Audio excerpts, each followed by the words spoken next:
I remember Mama, she always told us ito po, mga anak, masaya ako kung nakikita ko kayo nagmamahalan, nagtutulungan. I'm very happy.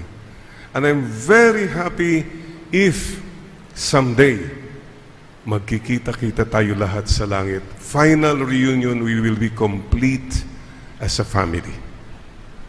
And she said, malungkot ako kung hindi maganda yung samahan ninyo.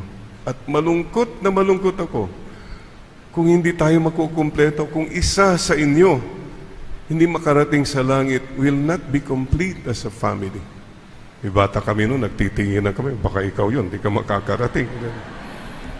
But it makes sense.